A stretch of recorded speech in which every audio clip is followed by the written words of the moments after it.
L'influence des médias a pris une place considérable dans la société mondiale d'aujourd'hui. En effet, les médias accentuent la curiosité des citoyens à s'informer sur tout ce qui les entoure et exercent un pouvoir remarquable sur les opinions du grand public. En effet, les médias peuvent accompagner des crises sociales importantes ou même en être l'origine. Ceci a été le cas au Maroc par exemple pour le mouvement de boycott de 3 grandes compagnies, les eaux Sidi Ali, les stations Africa et les produits laitiers de Centrale Danone. Ce mouvement nous a bien démontré qu'il existe une opinion publique virtuelle qui peut passer à l'acte pour exprimer son mécontentement ou défendre une cause jugée juste et fédératrice. L'influence des médias n'est pas nouvelle. Ces différents moyens ont été utilisés bien avant à travers d'autres outils de communication, notamment la presse des journaux. Plusieurs journaux ont accompagné les grandes crises politiques et sociales telles que les guerres mondiales et les mouvements de propagande. L'une des crises les plus importantes de la France fut l'affaire Dreyfus. En effet, cette affaire, après la Révolution française, est l'événement qui a le plus marqué la France contemporaine et la République, ce qui est dû, d'une part, à sa forte médiatisation. Quel rôle le petit journal a-t-il joué dans la mobilisation et l'évolution de l'opinion publique au cours de l'affaire Dreyfus ?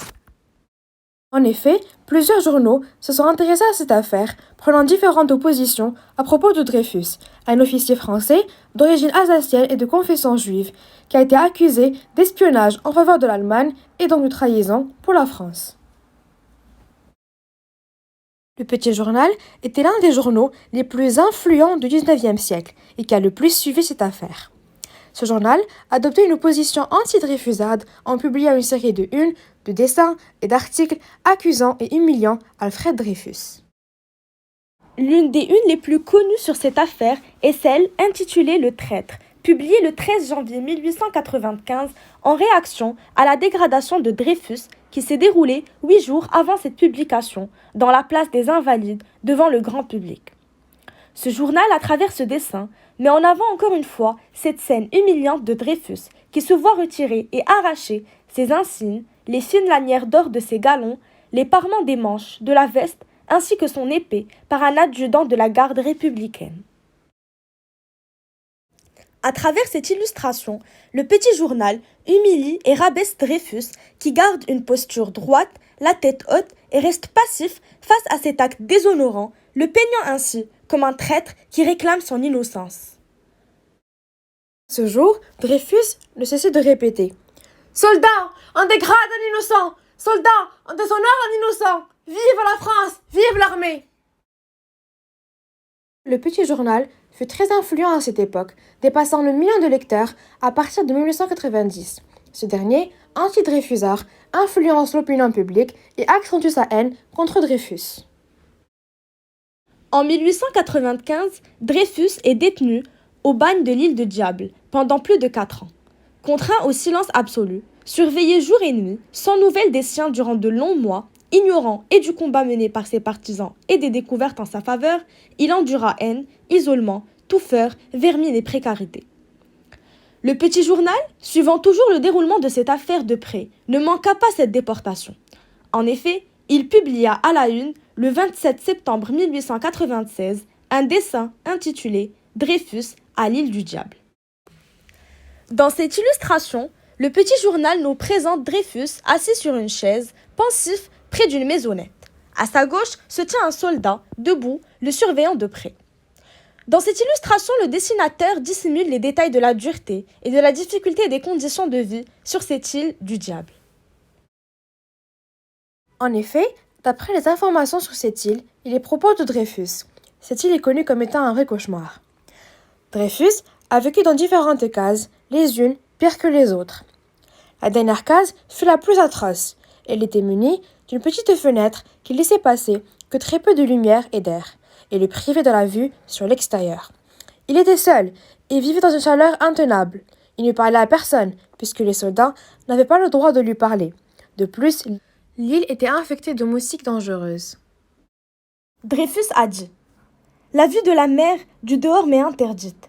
J'étouffe dans ma case où je n'ai plus ni air ni lumière. Uniquement le promenoir entre 2 palissades, dans la journée en plein soleil sans apparence d'ombre. » Tout ceci a été caché dans l'illustration du Petit Journal. empêchant donc le public à sentir de la compassion pour Dreyfus et les incitant à adopter une position plus haineuse face à ce dernier.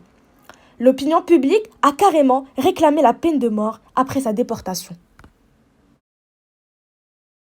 Pendant l'absence et le bagne de Dreyfus, son frère, Mathieu Dreyfus, se bat pour montrer l'irrégularité du procès de son frère. Plusieurs journalistes et intellectuels se joignent à lui, formant donc le groupe des Dreyfusards. Le plus important fut sans doute Émile Zola, un écrivain français qui utilise sa popularité et risque sa carrière et son argent pour défendre Dreyfus. En effet, ce dernier publie dans l'Aurore, dans ce sens, une lettre ouverte intitulée « J'accuse », accusant l'armée et le ministre de la guerre. À cette lettre, le rédacteur en chef du Petit Journal, Ernest Judet, attaque Zola, ainsi que son père, dans un éditorial intitulé « Zola, père et fils ».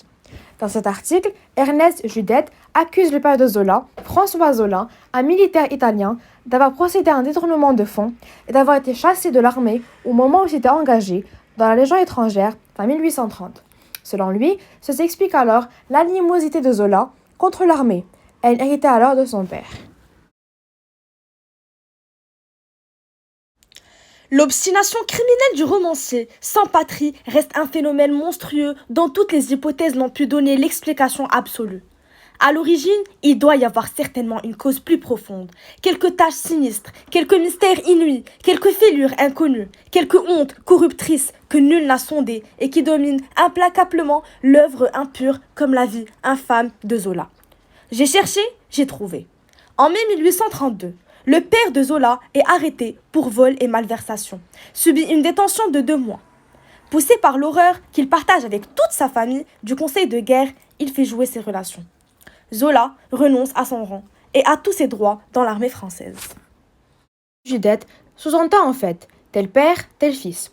À travers cet article, le rédacteur en chef recourt à la calomnie pour discréditer l'écrivain et le décrédibiliser dans sa défense pour Dreyfus.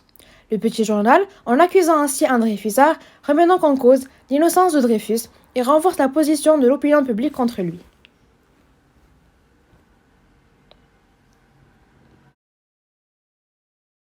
Ainsi, nous pouvons dire que l'affaire Dreyfus fut une affaire très médiatisée.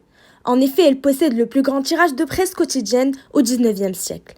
Plusieurs journaux se sont intéressés à cette affaire suivant tous ses détails, comme c'est le cas pour Le Petit Journal, un journal anti-Dreyfusard qui, à travers plusieurs dessins et articles, s'acharne sur Dreyfus et ceux qui le soutiennent. De ce fait, Le Petit Journal influence l'opinion publique en humiliant Dreyfus et en décrédibilisant les preuves en sa faveur, accentuant donc la haine du grand public.